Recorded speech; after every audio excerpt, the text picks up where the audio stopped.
Project update. Moving along here. Getting ready to put the top on. I'll show you what I did. Got the electric done. All the electric is wired. Got the outlet in the closet where I want it. Capped off the other outlet. All that good stuff. So, just got to rip about an inch off my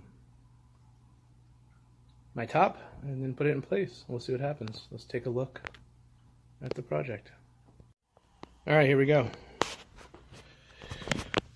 Outlet is wired, feeding off of the foyer. And then I brought it up through there,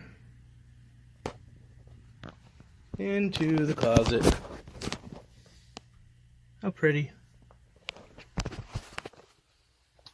I decided not to use that hole, I'm just going to patch it.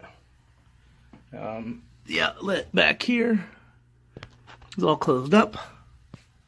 Outlet behind the TV is there, ready to go.